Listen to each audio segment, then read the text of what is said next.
Welcome everyone back to Hard Truth Hoops brought to you by the Unapologetic Sports Network. I'm your host Anthony. This is my co-host McCaven. McCaven, how you doing today? I'm doing good. I'm doing good. Knicks in five. Knicks in five. What I tell you, I'm doing good. Knicks, Knicks definitely 1-5. Actually, at the moment, as we're recording this, they're actually celebrating with their parade. I haven't seen too much about it, but I know they're going crazy out there in New York. Your sister out there in New York, has she said anything about how the city's moving and stuff like that? Everything you've been seeing, man, they going crazy. She's saying Yeah. the exact same thing what everybody's been seeing. I seen she bandwagon a little bit, but hey, when you Yeah, when she you in, did. when you amongst that, like, look, if I was in New York, even if I'm not a Knicks fan, I'd be amongst the people because like this is some The crazy stuff. vibe, yeah, the vibe too good. The vibe It too good.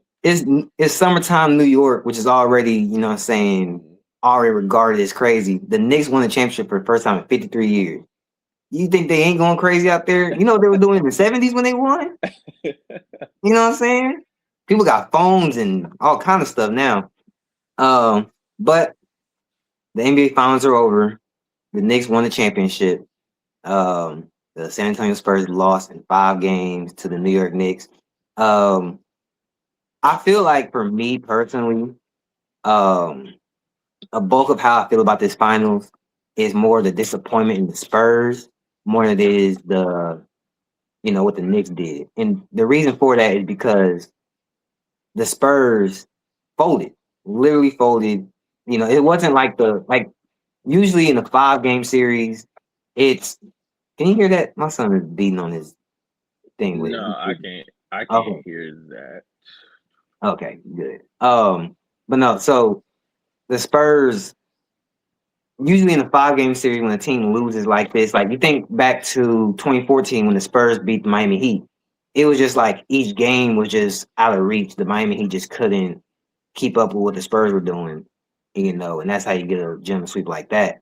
Or even you think like 2017 when the Warriors beat the Cavs, where it's like, hey, the Warriors were just so much better of a team. It seemed like every time they won, they were handling them easily. Hmm. Um, but with this series, every game was close. Yeah. And honestly, the reason each game was close is because the Spurs had a lead and they lost it, and the Knicks did just enough to beat them in each individual game. There was no blowout. The biggest difference in the scores was game one, and that was a one possession game with 2 minutes left. It just so happened with free throws and stuff like that at the end, the Knicks won by 10. Yeah. Um, so I'm more so disappointed in Spurs. What was your feel just like after the series, after now, seeing how the whole thing played out? How like where's your feelings at with that? It's funny. I had saw Wemby had pulled the what Cleveland did. And they lit it. We dominated the game. Analytically, he tried to pull that same kind of thing, saying that they dominated. Every single game and stuff like that. But yet, the To be series fair to ended up Wimby, to be fair to Wimby, 4-1. it don't sound as bad when Wimby says it because where he's coming from is way better than what Kenny Atkinson was saying. What Kenny Atkinson said was some jack True. on stuff. Like analytically, we won every game. We ain't analytics don't mean nothing when you lost it, every game. But the Yeah. Spurs at True. least had the thing of like, hey, we lost because we folded. It wasn't because the analytics said we won. Like, no, we lost because we didn't, do what we were supposed to do. Yeah, and to be fair to Wemby didn't say that they won every game. He did say that they dominated every game.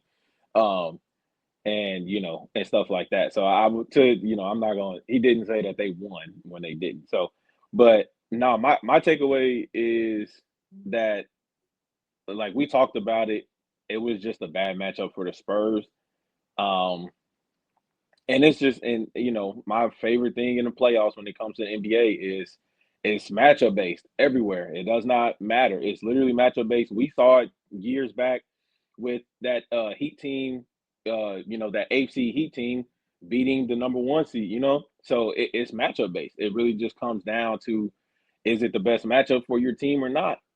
I mean, and all these mainstream media outlets, talk about obviously the number one team, my team, the Lakers, with their like who they're going to be matched up with. The Lakers don't want to see this, but I mean, but honestly, it is the truth. Like matchup wise, OKC for us was a horrible matchup. That was a matchup we probably were not going to be even being healthy. So yeah, it's a matchup based. It was a bad matchup for San Antonio, but these finals I mean, that was the best. That was some of the best basketball I've ever seen in my life, and that speaks a lot. You know what I'm saying? Obviously, like, you know what I'm saying, being here, seeing the 2016 finals and stuff too, like just seeing a lot of great basketball. I'm not saying that it was the greatest, but that was some great basketball through 5 games.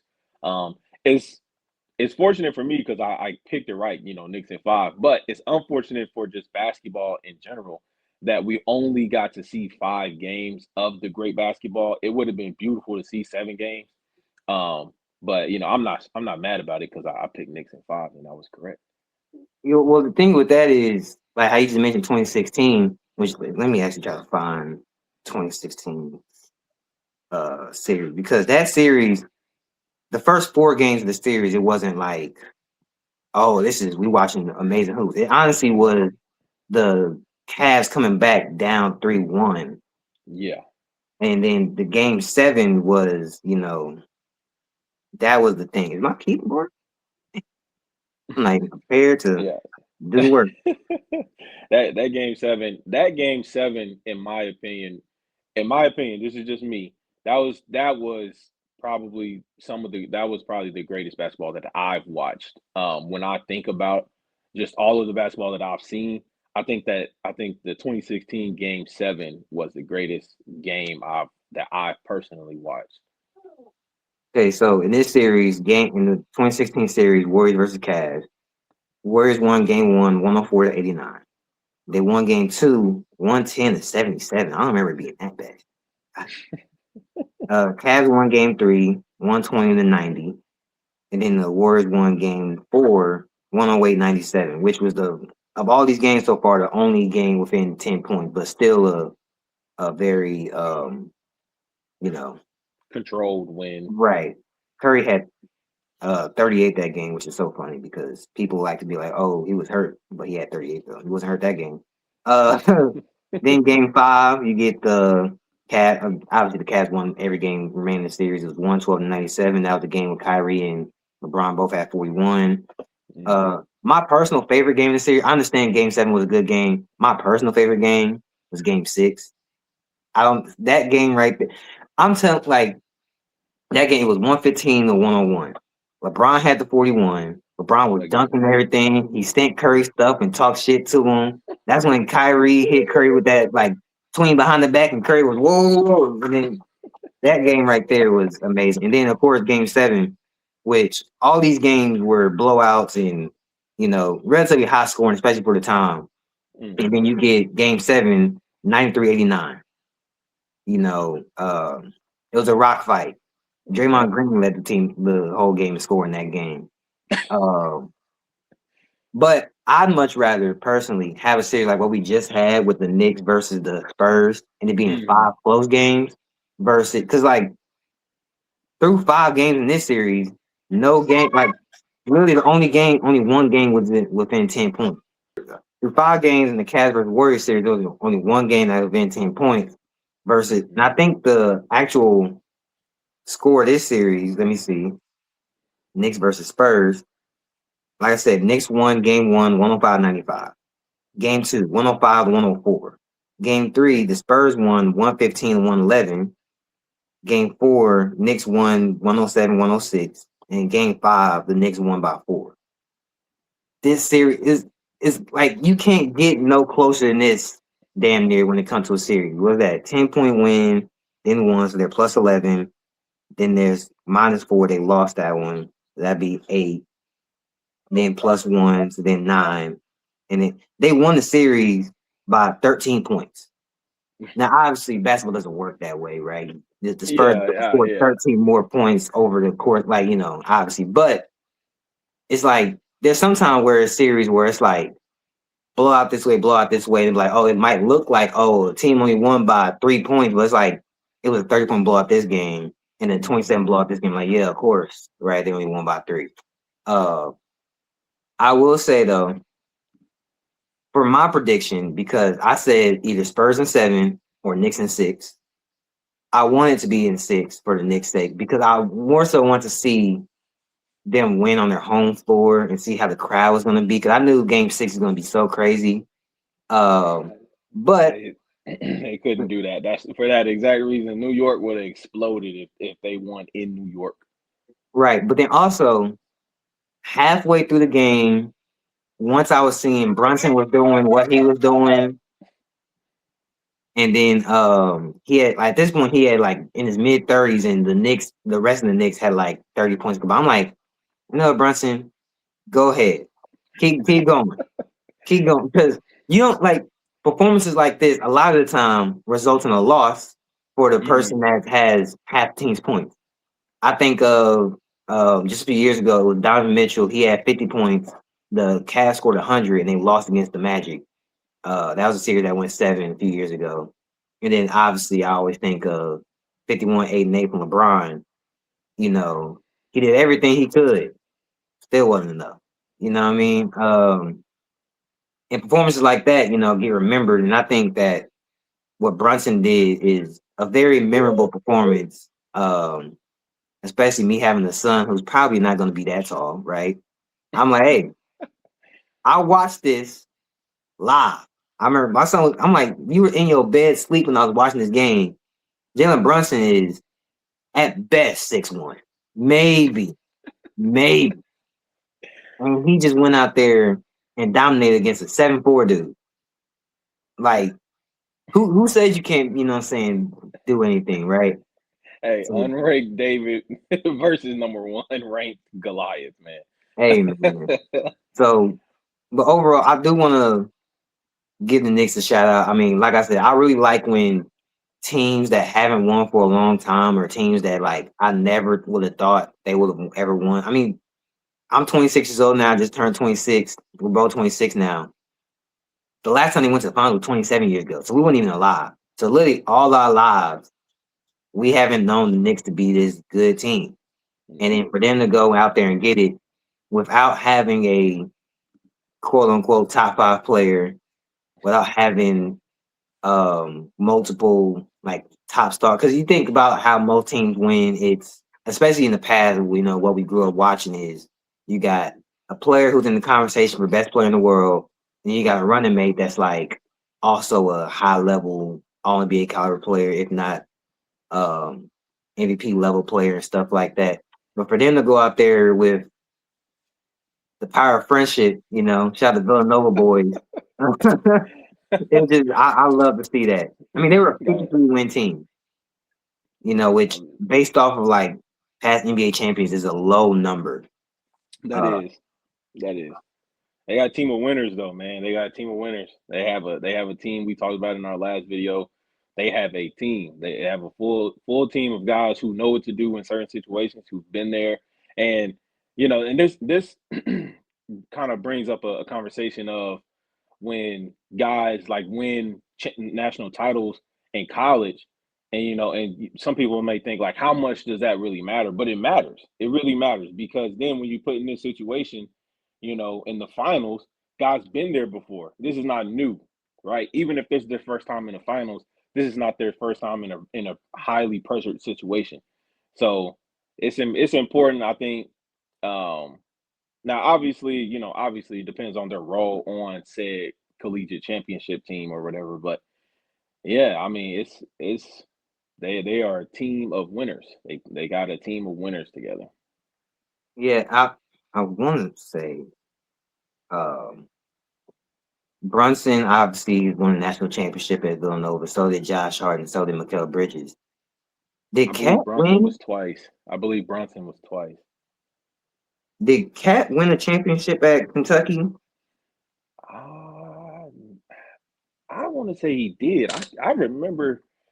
I don't know why I'm thinking that they did. I want to say they did, but I feel like I remember that being the year.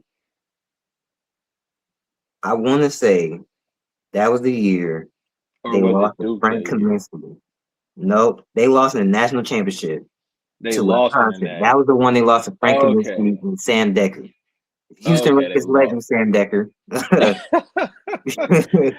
That makes sense. I remember Cat in the national championship. I just couldn't remember if he had actually won it.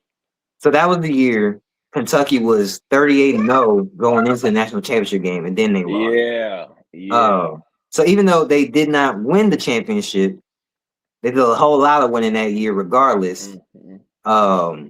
And they played championship level basketball. They just ended up losing at the end. And then OG, obviously, he didn't play during the playoffs and the finals when the Raptors won, but he's a winner. He was there. And then just other like them being an older team, even though, like you said, none of them, have won the championship or been at that level of being the players on the championship team in the NBA. Being a winner is something that's like it's in you, right? Like if you're a winner, you're a winner. It's one thing that me and you had a conversation about where like, do you have to be an NBA champion to be a winner? And in this case, like now they are NBA champions now, but they were winners before then, right? You could the winning quality, even like Coach Mike Brown, he never won an NBA championship as a head coach, but he's won multiple championships as assistant coaches. But either way, it's like he's a winner. He's been there multiple times, and that's the thing about being an older team. And while a lot of people say like young teams in the playoffs, they don't win, not just because they're young and inexperienced, but more so they don't know what losing is like. Then they don't know how to make sure they don't make the mistakes that happen when you like because the Knicks, especially this iteration of the Knicks team, they lost in the first round against the Hawks in 2021. I think they missed playoffs in 2022. And then 2023, they go to the second round and then lose. Then they go to the conference finals last year and lose. And then they get to the finals. It's just like it's gradual building. It's like, all right, you get to know your guy. Sort of say hi, Avery.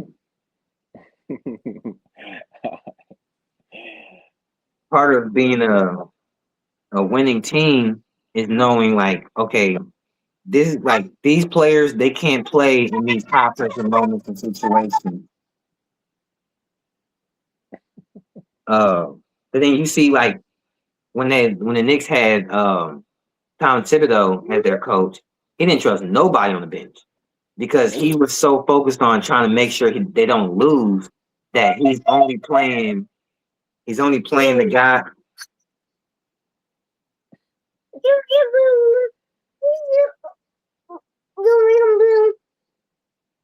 That's your take? Right, word. So how do you feel about Jalen Brunson? Your head big just like his. Go play, man. Go play. Ain't gonna be a lefty. It might be. But then Tom Thibodeau, he would only play like 6 guys, maybe 7, But then you see as soon as Cat went to foul trouble, Coach Brown, he had to put in his backup centers, backup guards. He wasn't scared to go to Jose Alvarado for a few minutes. He wasn't scared to put Jordan Clarkson in for a few minutes. He wasn't scared to put Huck Porty in for a few minutes. Because it's not about what they can do out there. It's not like, oh, can I put this guy out there and can he go get 20 for me? It's more so, can he buy me minutes? Can he not lose us the game? While the guys I really trust, the guys that are positives on the team, these guys be neutral in this situation. It's a whole 48-minute game, and the Knicks fully embody that, where it's like, hey, yeah, for the first 15 minutes, 12 minutes of the game, yeah, we weren't playing that great. We got outplayed. We weren't shooting that well, but we just played 12 minutes. The first quarter, the Spurs dominated every first quarter, going up 10, 12, 14, 15 points every first quarter. But then there's a whole other 36 minutes to play. And even at halftime, the Spurs might still be up.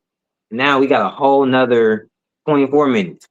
They, through the third quarter, the Knicks start coming back. The Spurs are reeling. It's 12 minutes left. Now they're only up by 8. And at that point, whatever you were up in the first quarter, wherever you were up in the second quarter, wherever you were up at halftime, don't matter. Because right now, it's a 3-possession game, 4-possession game, and we just gotta play our basketball. And that was something that I brought up before was I thought it was important. Now, Karl Anthony Towns, hi, Cat did help. He did help Mike Brown out with keeping up in rotations, but I told you that was something that if I was an NBA coach, I wouldn't go away from because when, like I said, Cat did help him out, and he was kind of forced to make those rotations and forced to make those subs. And I'm not talking about that the third string center that they had on there, like that was obviously forced. I'm not saying I would put him in the game, but I'm just talking about the normal rotation guys: Jose Alvarado, Jordan Clarkson, Deuce McBride. Which man, the one thing I was wrong about was Deuce McBride having an impact in any game. My God. Well, to be fair, I thought he was going to have more impact, but I also didn't think Jose Alvarado was going to do what he did either. Yeah. So it honestly ain't about. I mean, in Game 5, nobody on the bench did anything. Yeah. Most of the starters didn't do anything either. Cat had 2 points, you know what I mean? But Yeah, Jalen Brunson took care of everything. I mean, they're champions now. No one's gonna remember Oh yeah. that Cat had 2 points. I mean, I might, right? But am I gonna bring it up to shit on Cat? No, because he did what he was supposed to do beginning of the series. That's Yeah, I was what a about to team is say. about. You have to play the full, everyone has a part. It's never a one-man band. I've always hated that, for a good portion of our lives, especially, and I blame LeBron a lot for this. Not that it's his fault, but more so just LeBron has been in the league so long that a lot of people have grown up watching basketball with LeBron James around and being relevant. That thing LeBron does, and it's similar to like Tom Brady. Like when you see a great player doing something for so long, that becomes a standard that you're used to. So when people don't do that, it's like, you value them less. So like people are looking at, they want one player to just full on dominate. Look, Jalen Brunson had that one game, but it's like he needed his guys to play. Like Cat was the Finals MVP through the first 2 games. And then once we get past Game 4, OG and Anobi was, the Finals MVP. But then in Game 5, the game they needed the most, the game to clinch it, the game to win them the championship, the captain stepped up. He took control. He won them the game, and that's why he's deserving of Finals MVP. Yeah, and to make sure that we do give Jalen Brunson credit, he was not shooting well, but he still was producing throughout the first 4 games. The Right. Game 5 was the game where he actually shot the ball well. So he was producing. He wasn't efficient, but he was producing throughout the first 4 games. Game 5 is where he was producing and he was efficient. Well, I mean, look, in Game 1, he had 30 on 12 for 31 shots. But in that fourth quarter where he won in the game, which I've always said that, especially in the playoff, when it gets down to it in the last few minutes, like it says right here, 45% true shooting, which a lot of people might be like, oh man, he had a bad game. He won them the game. It don't matter how you shot if you win. You know what I mean? Like we say it on 2K. Like at this point, once he got past, he was 12 for 31. Look, he was just getting shots up, but sometimes you gotta just get shots up. You have to just get shots up because a lot of time you see teams like they're trying to get the best shot. Sometimes just like you're trying to get the best shot and you're not getting anything. A shot clock violation, you ain't getting nothing. Right. But the Knicks, especially Jalen Brunson, he's like, man, just put the ball up. If it hit the rim, you know what I mean? Cool. You probably get the rebound. What Kobe say? Hey, go get the rebound. You miss 100% of shots you don't take. I'm telling you. Back Game 2. Let me see. Where is Brunson? Ooh, there you go. He had 20 points on 7 for 25 shooting. Hey, but guess what? They won the game. He got the steal and hit the free throw. They hit 1 free throw. And then that was the game. I mean, Wemby could have hit the game winner, but he didn't. But this ain't no woulda, coulda, shoulda lead. This is what did you do? Game 3, where is he at? Brunson had 32 on 11 for 25 shooting, which personally to me ain't that bad. I understand. That's better. It was not the best field goal percentage. True shooting percentage is 56%. But hey, get shots up, win the game, which they lost this game. But you know what I mean? You gotta try. Game 4, he had a great game. He had 36, 12 for 25, so just under 50%. Okay. And then he he put up the shot that then OG rebounded and won the game with, which Yep. a thing that, like in game 2, when the Spurs had a chance to win the game off a game winner, they took too long to put the shot up to the point where when they finally put the shot up, they couldn't get nothing else after that. So, I Yeah, we mean, talked about that too. right. So it's like sometimes getting the shot up is more important than if you make it or not. Because the way I look at it, there's a 50% chance you make the shot or not. Now, sometimes, depending on who's shooting it, like, okay, if DeAndre Jordan go out there, cross, step back at the logo, is it 50% chance he make it? It's more so like, 95 to 98% chance he misses it. But then it's like, sometimes you got a good shooter. If Stephen Curry shoot a shot, it's still a 50% chance he make it or miss it. Yeah. I mean, he shoots 45% or 40-something% for his career. You know what I mean? But we know when Steph shoot it, it's like he might go in, it might not. Brunson's one of the players where, like, and I heard this, he's a tough shot maker, but the thing with Brunson is that because of his size and because of the way he plays, every shot he takes is tough to the point where he's been doing it for so long, there is no tough shots anymore. Yeah. But honestly, just if he makes them or not. It ain't about it being tough. It ain't about, oh, that's a difficult shot. Like, he can make almost any difficult shot. Because he practices difficult shots. He only It's takes difficult routine. shots. Everything is difficult. So like, once everything is difficult, what's difficult anymore? Yep. It's routine. It's routine. It's Everything. normal. It's a part of his. You wake up, brush your teeth, put on some deodorant. Jalen Brunson wakes up, brushes his teeth, put on deodorant, makes a difficult shot. Like it's just part of his routine. It's It's the part of his everyday. routine. It's everyday thing. And it's one of the things like it's gonna inspire me as someone who has a very young child who wants to do too much right now. Um, if he wants to hoop, he's gonna have to learn how to take tough shots and make tough shots, right? And that's what separates, like, the good player from the not so good players is your willingness and your ability to make the shots that not everybody wants to take. Because it takes guts to take some of those shots. Hmm. You know, even a guy like Wemby, who he seemed like he's ready for the moment, he had his opportunity, has opportunity to win game 2. You got to be able to take tough shots because I mean, think about all the great players ever with Jalen Brunson. I've heard his name in some conversations that I'm not sure if I'm ready to go there yet. But hey, he just won the championship. He gets at least the rest of this month. You know, Oh just, yeah. you know, he Jalen Brunson's better than anybody at this point until someone proves him otherwise. But I mean, you think my favorite player ever, Kobe, nothing but tough shots. But the point where it's like those are Kobe shots. You know what I mean? Hmm. Stephen Curry shots, all them shots, they're tough. Not anyone can take them, but because he can make them, hey, full reign, do whatever you want.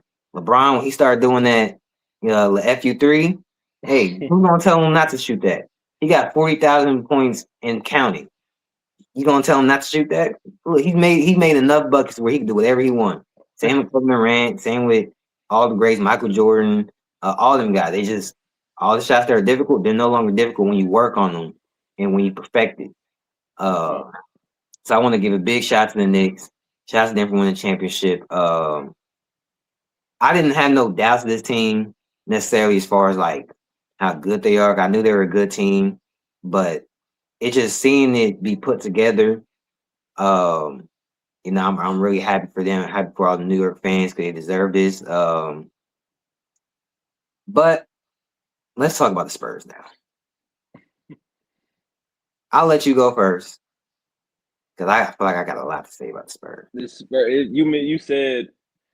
You had said something before, and I believe you said like Wemby. I think you had said like Wemby was ready for the moment, and I don't think he was. I don't think Wemby was ready for the moment. Now, is this like we talked about this offline? You know, I believe Wemby was playing with house money. So Wemby not being ready for the moment, he's in year 3. Like it's normal, it's acceptable, that's fine. I don't think it's anything. I don't think it's a stain on his career or anything like that that he lost in the finals. I mean, like They're gonna use it against him. They will. I I get. I mean, maybe at some if he never gets back, obviously yes, it will be used against him. But I don't expect that. But I don't think that he was ready for the moment, and I think it showed. Just in fourth quarters, just player wasn't there. Like he just wasn't there. Clutch moments, just not being there. Uh, Obviously his conditioning needs improvement. He has a lot of stuff to work on, and the Spurs in general, um, they have some questions that they need to answer in this off season. Particularly some coaching stuff that was going on, right? Like, and I want to see. I really wish that I could have the view of the timeout, the OG Anunoby tip, because I'm pretty sure you've seen this clip where the players look confused. They're asking like, "Hey, what are we doing? What's going on?" I want to see the timeout because I need to see. I want to see, is it a coaching thing where the coaches, like everybody was paying attention and the coaches were saying stuff, but none of the crap makes sense? Or was it the players not paying attention to the coaches while they're trying to talk? Because sometimes two players or three players can be off having their own kind of conversation, and the coach is sitting here trying to explain stuff like that. So that's in the NBA. So I would want to see, and I don't know. So I'm not going to sit here and say it's players. I'm not going to say it's coaches. I'm going to combine both and say it's both. But the Spurs have some questions to answer with coaching stuff, with substitutions. Because I mean, correct me if I'm wrong, but Dylan Harper should have played a lot more minutes in the finals. Um, and then obviously just individual players have to get better and stuff. They're still young. Stephon Castle is going to have to get improve and get better. Wemby's going to have to get better, and stuff. And they may need to change their roster maybe just a touch. Maybe just a touch. And I don't even know what that change is right now at the moment. Uh, we talked about it. It's probably going to be hard to get a decent backup center for Wemby. I mean, Luke Cornett's probably. I don't know who. Luke Cornett is probably going to be your best bet since Wemby is your best player. But yeah, I don't know. They have questions to answer. I like to see what you got. Well, I want to start there with the how you say like the coaching change. Are you saying that they might need to make a change at the coach to have a different coach in there? No, no, no. Mitch Johnson just got out of the finals now. Okay, No. I'm just that's saying why I was like, wait a minute, hold he on. got to answer questions because if he's the reason why all his players is confused and they're asking what are we doing, it's the final play of the game and you end up losing that game, right? And your players are confused, then he's gonna have to answer like what was going on? Why are your players confused? Why did you not draw up something? Also, not even that's just defensively, offensively, we talked about it. Why are you drawing up a play that's using all the clock? De'Aaron Fox with what was it, game two that they Mhm. lost. There's been a couple offensive plays, what I'm saying, that he has drawn up that just have been trash. Just in all honesty, it's just been trash. And so it's just some questions just for him as just on stuff that he's drawn up and communication to his players, like what's really going on. I don't think he's a bad coach. He, like I said, he just got out of the finals. So, um, but I just think he has to answer some questions. Yeah, let me see. Cause I seen a stat. I want to make sure I can find it exactly. But like the Spurs, so they come out every game off rip. Like they come with this aggression, this Hmm. shot making, and they really play the way that I think they should play, and it gave them, a lead very early in the game. But then after the first quarter, you could like slowly see. Um, I'm trying to find the stats, but like after the first quarter, like in the second quarter, they shot like 40 some percent, then 30%, then like Yeah, 20% in the fourth quarter. it went down. Um, and for me, it's like you guys, and it's an NBA thing where I'm like, I don't think teams necessarily run plays that often. More so, they run a set and they just run like multiple plays out of that set. It's a lot of free lanes, but it's like, hey, this is this guy makes sure he always goes to the corner. This guy's always in a dunker spot, and they run different things like that. I feel like they didn't run enough pick and roll, um, Hmm. and then they didn't get Wemby close to the basket enough. Now, obviously, you could try to get Wemby close to the basket, but if Mitch Robinson and Cash are going to push him before he gets there, it's like if he can't get there, now you got to change the way you play. Out of that, um, but I think the whole team as a whole, I mean, they're inexperienced. They weren't ready for this moment. Like I said, they were ready for the moment. They were ready for a moment in the conference finals, but then they got to the finals, they weren't ready for a moment. And honestly, it's one of the things where it's like, think about like the Patriots in the NFL, right? They get all the way to the Super Bowl and they get whooped, right? And it's like they were a good team, and I seen it, one before the playoffs started in the NFL. I was like, are we about to see the Patriots in the Super Bowl or maybe even the Broncos? And just like it didn't feel like either of those teams were ready to actually like compete for a championship, but they were Yeah. good enough to get there. And after losing, in a way, it feels like, man, would they have been better off losing before they got there? Not because it's like obviously you want to win. No one's saying, oh, purposely go out there and lose. But it's like for the teams, for their psyche and for them knowing what to do. It's like if you were going to lose in the finals anyway, it probably was better off. Well, not better off. It probably would have been nice to get a loss on your resume before getting to that moment, because I mean it's possible they never get back. So it's like obviously them getting to the finals is great, but then them losing is just like, man, like you I wish they had the losses. Like how I said, the Knicks they lost the first round, second round, conference round, then finally got to the finals. It's like this is their first run going at it. So like you said, they were playing with house money, right? But still just like you have to lose in order to know how to win. Yep. And then no great, has come out there off rip and just ran championship off. You know what I mean? Like even the teams that like OKC last year, yeah, they were the youngest team to win, but they lost in the playoffs the year before. Hmm. Um, and it wasn't Shea's first time losing the playoffs. It was the 2020 OKC team that made the playoff. They lost the Rockets in the first round in the game 7.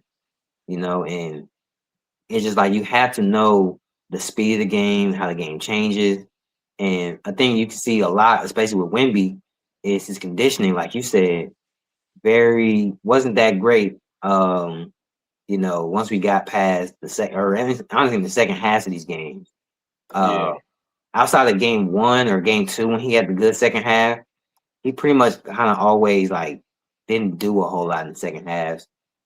And his conditioning thing, that's like now that he knows, okay, what kind of condition he has to play, like be in for playing in June basketball, because at this point he hasn't played past April, right? So it's like Yeah. that's a whole extra 2 whole months of Yeah. not just regular basketball, intense basketball, Yep.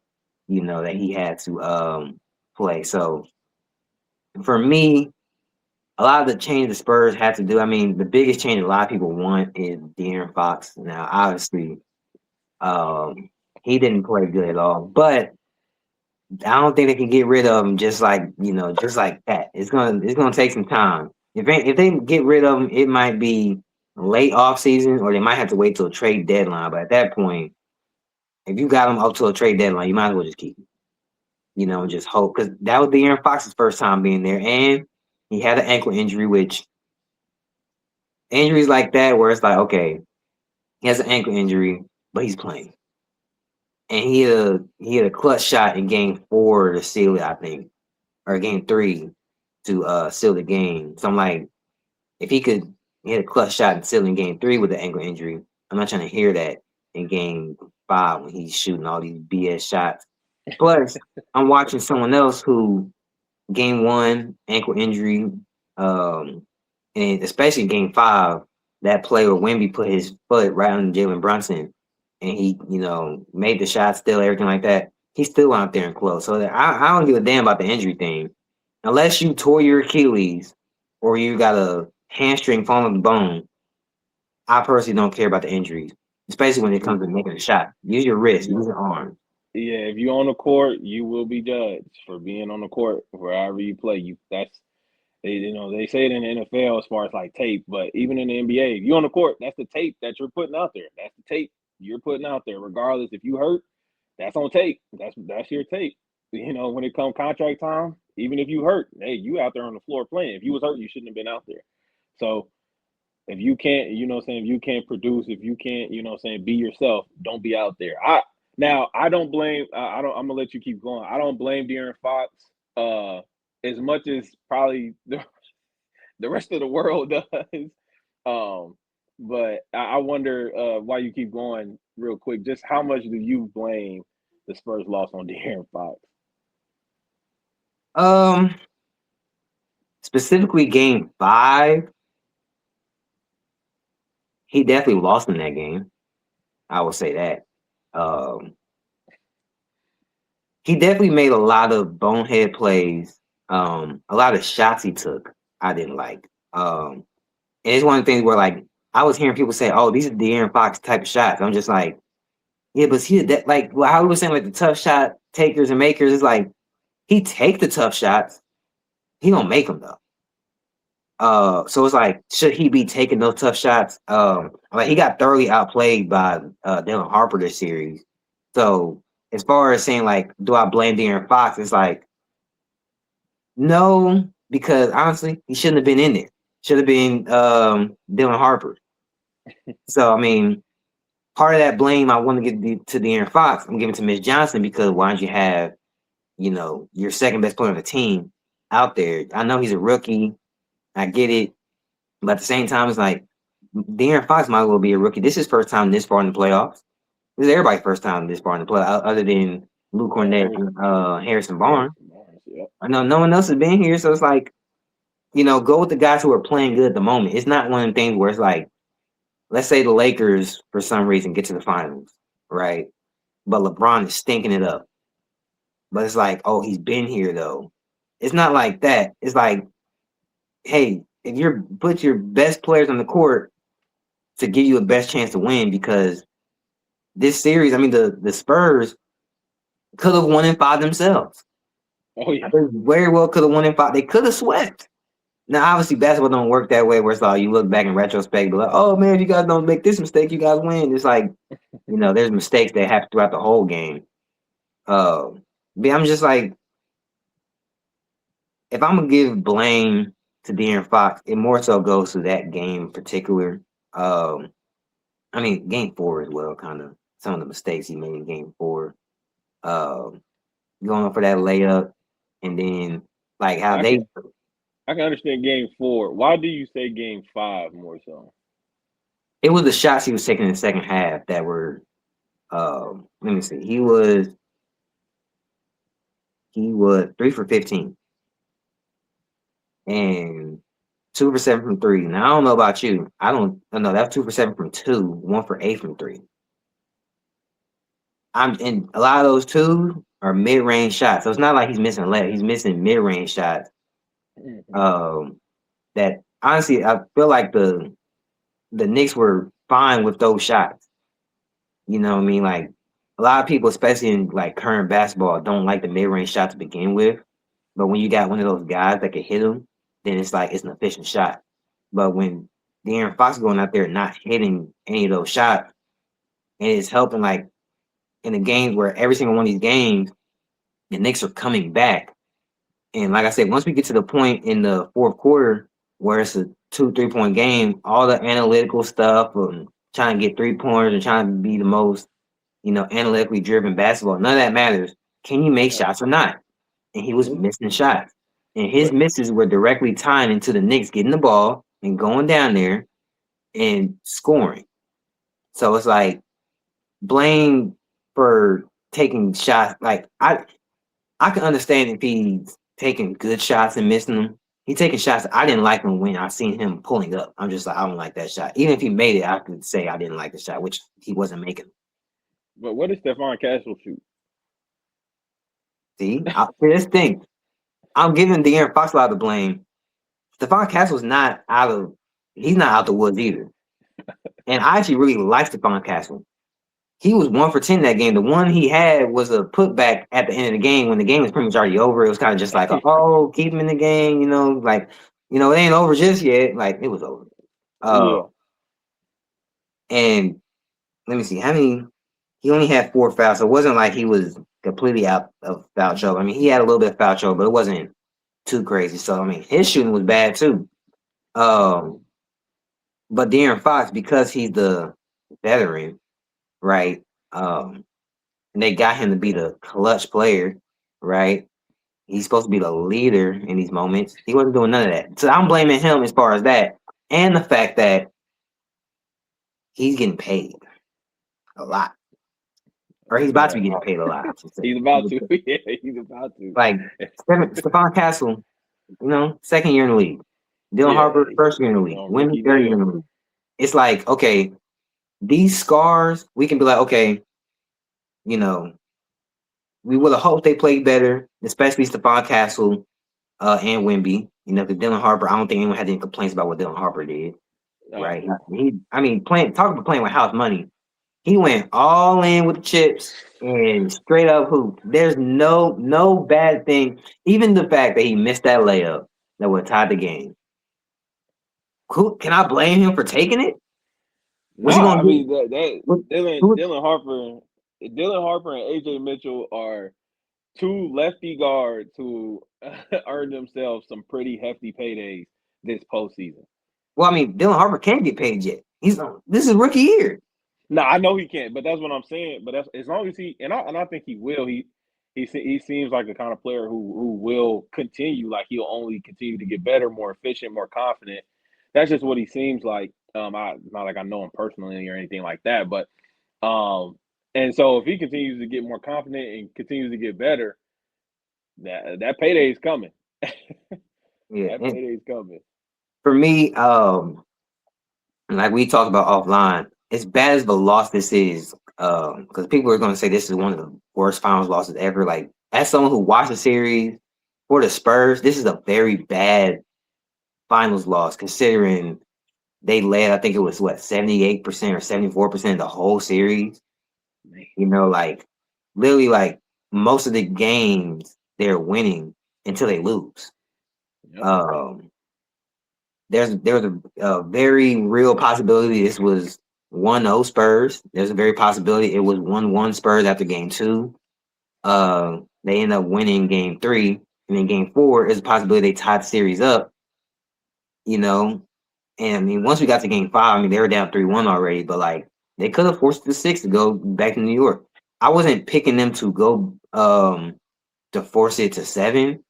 I would have had to see them actually win game 5 and then see what they do in game 6 and be like, well, if they would have won game 5, forced to 6, my pick still would have been Knicks in 6 because regardless, I didn't think the Knicks were going to lose in game 6 in the Garden.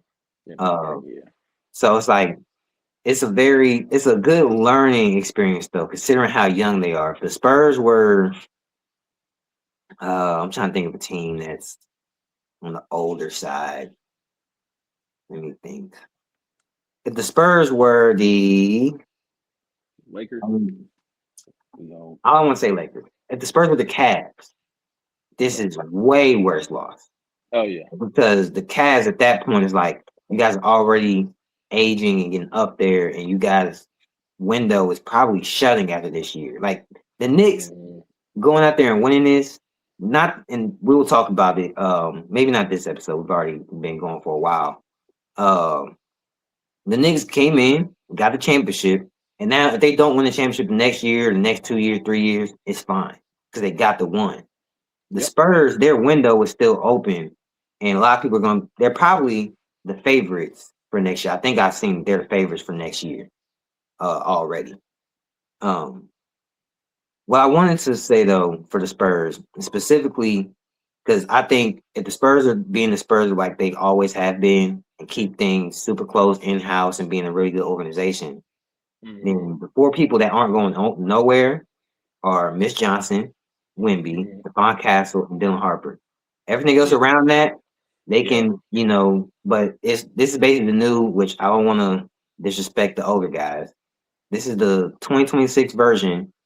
Is the best they could of having Pop, Tim Duncan, Manu, and Tony Parker. Now, obviously, I don't think Mitch Johnson is Pop, um, and I don't think the other players are the other players. But I But think but you're not wrong. You're not wrong though, because the Spurs. I mean, from the higher ups in the organization, and even some probably Spurs fans are looking at those four individuals like that. I mean, they're like, okay, we have something here, and everybody else is expendable. Unfortunately for Devin Vassell, that includes him. I don't think he had a horrible series or anything like that. But if trading away De'Aaron Fox and you have to include Vassell or something, like then that may happen. But I 100% agree with you that those four are going to be untouchable. That's probably how front office is really viewing those four as just completely untouchable. We got something here with them. I mean that was a formula that worked for him for 20 years. It's like Hmm. think they're not going to go back and try it. I mean, like if any other team had a formula like that, you know what I'm saying, they would do it. Yep. But what I think the Spurs need to do in the offseason, and I'm specifically talking about the three players, Wemby, go to the gym and get strong. Now, don't get too strong. We talked about, I think maybe put on like 10 pounds of muscle, but do more, like instead of heavier weights, do more reps. You know what I mean? And possibly get like, what would you say, 30% stronger? You know, maybe 20 some percent stronger. Because that's all, like, not all he needs, but just make it gradual. He really Uh, need a strong base. yeah, get his base stronger, his center of gravity, to where he just can't get pushed off his spot. Because when we catch the Yeah. ball in the middle of the floor, he gets pushed and he's falling all over and stuff like that. Now he can't even get to his spots anymore because he already moved his pivot foot, all kind of stuff like that. Right. Um, Definitely get stronger and then find. I want him to have two different type of go to moves: a move in the paint and then a move on the perimeter. Hmm. Um, Now I don't want him in the when I say perimeter, I'm not saying 3-point line, like maybe uh maybe like 22 or 21, 20 feet away from the basket to where he can Hmm. probably get to about 18 feet from the basket maybe and shoot over the top of somebody on some Dirk stuff, get a shot like that in the mid range. And I mean if he wants to shoot threes, hey, you better be able to make them. Yep. I don't like him shooting all them threes unless he's making them. And then the guards, personally for me, and I'm not no coach, or a trainer or anything like that. So I don't know if this will work. But what they need to do is play one on one, them two, all summer. Just play one on one. Start 3 dribbles, 5 seconds.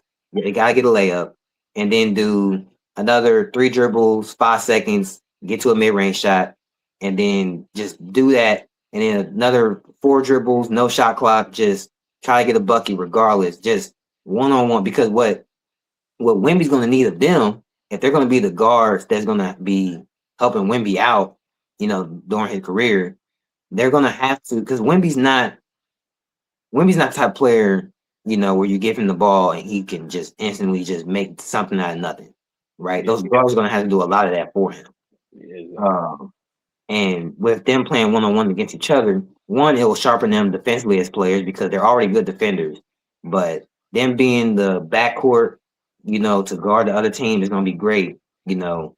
But then also it helps them develop counters against a good defender to where when we get a few seconds left and they got to get a shot up, they got to make something out of nothing.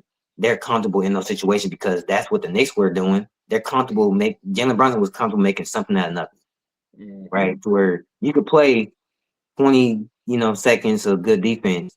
In those final 4 seconds, he's gonna find a way to get a shot up. Even like I said, he's just gonna get something on the rim. Sometimes they go in, sometimes they don't, but he's at least getting a shot up. But these guards were, especially Stephon Castle, losing the ball and throwing the ball away, and which is part of the reason why De'Aaron Fox was very important because he stopped Stephon Castle from being Stephon Castle because he would have lost in a lot of games, turning the ball over. Uh, Yeah, just have the guards play a lot of one on one.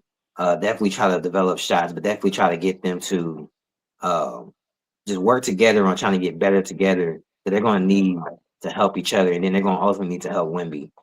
And then Miss Johnson, I don't know how coaches get better, more so just watching film and just having experience. I think this is a good first full year for them as a whole team. I think this is great. Losing the finals is never a good thing, but getting these battle scars, these are the best type of battle scars you can get.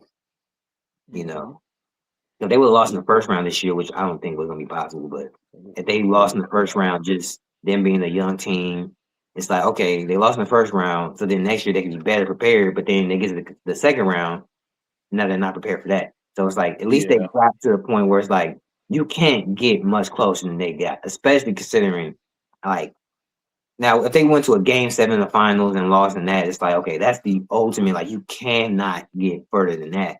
But, like, they did everything possible to win, but also did everything possible to lose. So I hope they take all that into consideration. Um, but with that being said, are is there anything in the offseason you're most like you're really looking forward to? Not necessarily about these two teams, but just the whole as the NBA.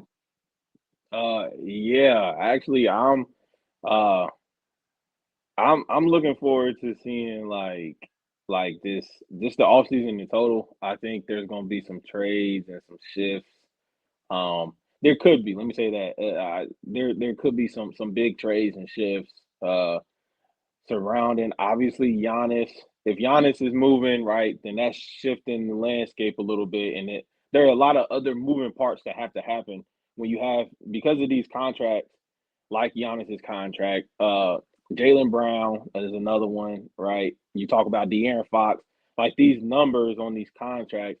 There's often when the numbers are bigger, there has to be so many different moving parts with these different contracts and stuff like that. So if guys are getting traded, and I think guys will get traded, there's gonna be quite a few, what I'm saying, there's gonna be some moving around for a couple guys. So I'm definitely interested to see off season stuff. Obviously, LeBron, is anybody gonna sign him or is he retiring? Is he coming back to the Lakers? Like obviously, those questions are still in the air. And Austin Reeves, is he getting one of these huge contracts?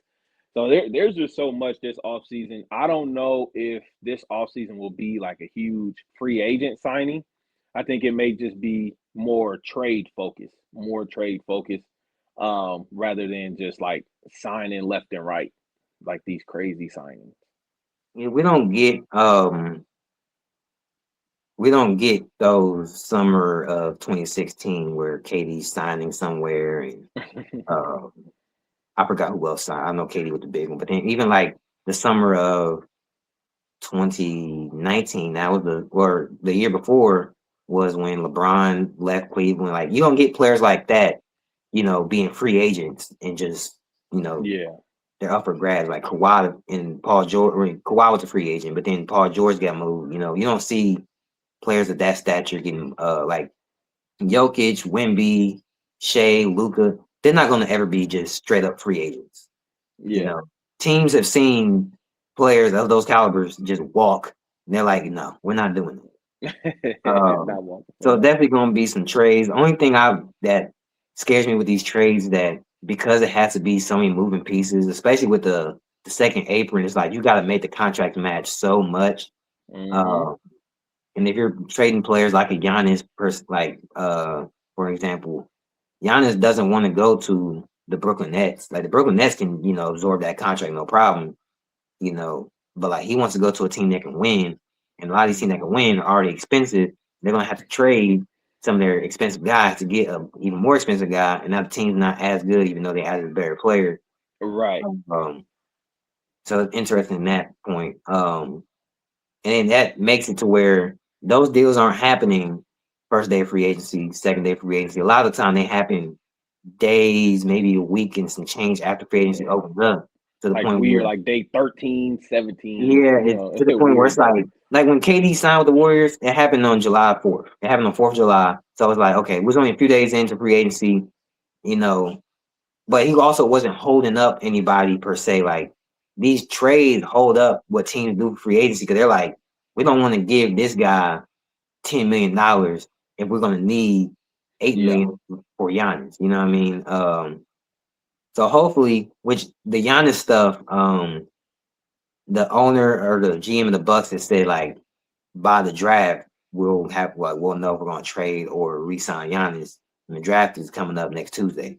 So we could possibly see Giannis traded before then, or maybe not. I don't personally think so. But they've been playing this game a lot this year. They don't know if they want to do it or not. And Yeah, Giannis I don't think he'll be traded. I think they will know that they are going to trade. I think they are going to trade him, and I think they'll absolutely know like, okay, we're trading him. But I don't think that he will be traded before the draft.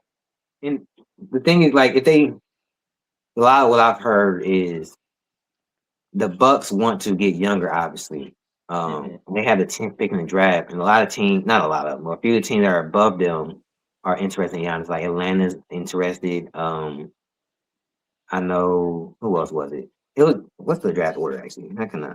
Let me see. I know Atlanta has the 8th pick. They're interested. Um, like I said, the Bucks have 10. But then other teams that are below the Bucks at 10 are like, okay, the Miami Heat, they have 13. They're like, okay, we can give you pick 13 and then some other stuff and, try to get Giannis. Because the Bucks, what they want, because they don't have their first round pick, I think Portland has a lot of their picks. So even Portland is a team that's like, hey, you give us Giannis, we'll give you your picks back. So then, you can be bad and get your own picks. Or, you can get younger instantly with these players. Um, so interesting to see because I've seen a lot of the Celtics are interested in Giannis. I'm seeing like, oh, we can get a 3-team trade with Yeah, Jalen Brown leaving, but not going to the Bucks, going somewhere else. And then I saw a deal with where Jalen Brown ends up with the Clippers. I seen that one, but then that 5th pick will go to the Bucks. Yeah, It's a whole lot. And obviously all this stuff is like rumors. No one actually knows what's gonna happen. I am interested to see because if the Bucks get the 5th pick, you know, after 5 is a lot of guards, which obviously probably the next episode we'll talk about will be prior to the draft or right around the draft time, and I'll probably try to get some, especially for the top prospects, try to watch a little film on them to see, yeah, who my opinion. It'll probably be once right after the draft, once the picks are actually in, because I've also seen, which I'm looking at this draft board on Data Baller. They got Cameron Boozer going one on here. Now, I don't know if that's because Cameron Boozer their favorite player or more so what, but I've also heard like Darren Peterson's only working out for the number 1 team, the Wizards. and the number 3 team. Um, and I've also seen like obviously Cameron Boozer, Cam Boozer or not Cam Boozer, his daddy. What's his daddy name? I think Carlos Boozer. Carlos. He works for the Jazz. He played for the Jazz for many years. But AJ DeBonsa has been playing in Utah for years. So it's interesting thing. Who knows what's going to happen? It might be a situation like 2022 where we thought Jabari was going number 1 for the longest, and then boom, Paolo ran him last second. It's going to be interesting. Um, yeah, I really want to see what these teams are going to be up to. The last question I want to ask you, because we're here and it's just a prediction. Over the last 8 years, there have been 8 unique different NBA champions. Mm-hmm. Just assuming we stay with the theme, because like I said, it's happened for 8 years. Yeah, it will. It's gonna change. And I also want to know who you would pick, and I'm going to give you some options. And in this scenario, I'm not going to count the Spurs, even though they would be a unique champion. They were just in the final, even though other teams have made the final multiple times. I'm going to ask teams that have not went and have not won. So the first team I'll ask, well, I'll just say the names. I'll let you think of the names, and then I want you to give your prediction. You got Detroit, Houston, Charlotte, Cleveland, Minnesota, Toronto, Atlanta. I will say Miami. I'll put them in there, even though they can win. Phoenix, the Clippers, Orlando, Philly, Portland. Everybody under that, I don't think has a chance. So I'll say those teams again: Detroit, Houston, Charlotte, Cleveland, Minnesota, Toronto, Atlanta, Miami, Phoenix, Clippers, Orlando, Philly, Portland. Um, Now, I obviously, don't. the other teams at the bottom two could. Hey, if the Washington Wizards somehow end up in the championship next year, hey, hey, No way. but No you way. know, I don't. Um, who I think is actually going to win a championship is not a part of that group. But I do have one team. I do think that this team is going to actually make it to the finals, and that is Detroit. I do have Detroit making it to the finals next year. I've been thinking about that. I think that they're going to make necessary changes in the offseason, and and I think that they're just going to come back next season like with the right mindset, and that's the biggest thing because obviously Jalen Duren got soft in the playoffs, and I think this is going to be a whole mindset change and a lot more focus, especially after grabbing that number one seed. Like now that they have built that culture up a little bit, and it's like okay, like I think that they are ready, and I think that they'll be there in the finals next year. So I'm gonna Yeah, pick Detroit. Detroit was my pick for out the East to represent the finals because I mean, as far as they were, as far as like they lost in the second round, I'm pretty sure they're looking and be like, yo, we if we beat the Cavs, we could. I mean, they definitely are looking like we won't get swept by the Knicks. I hope they're looking at the Knicks and being like, the Knicks aren't this team. Like the Knicks played well, obviously, but it's like they didn't play to the point where a team like the Pistons should think, oh, we can't play with them. Yeah. Especially after last year, even though they lost in six, I believe it was a close six. They Hmm. possibly could have won seven. They possibly could have won, but that was their first time being there. This being their Hmm. second time being there, seeing things like Jalen Duren playing soft, and seeing how certain lineups play together and the things they're going to need in order to get further. The Pistons is my pick. I mean, shit, this playoff I had them their floor being the conference finals. I think they had a chance to possibly. I don't want to say win. I think they very well could have went to the finals this year. Yeah. Yeah. Uh, For sure. so they're my pick out east, and then as much as I would want it to be a certain team in the West, I don't think it will be them, and I don't think it will be this team either. But to just stick on the theme of new championships or new champions, and then new teams in the finals, I'm going to pick Minnesota. Now, do I think Detroit, and Minnesota is going to be the finals? No. But we don't know what's gonna happen because if I was told you, if we started the channel way before, and if you would have said, if you would have told me, hey, it's gonna be Knicks versus Spurs in the finals, I would have said bullshit. But we just seen it, so who knows what could happen, right? So I'm interested to see what's gonna end up happening this offseason and what these teams are gonna do because a lot of teams. I mean, we people say this every year where it's like these teams are gonna come back better. Some teams are gonna come back worse, right? Because it's just someone has to. Uh, Hmm.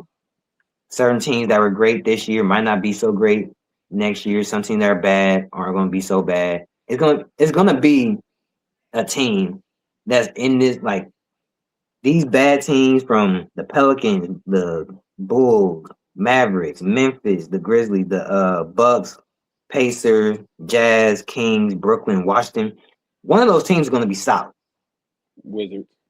Probably will be the Wizards and Indiana, I think. Oh yeah, if Hallie is healthy and And I back think to himself.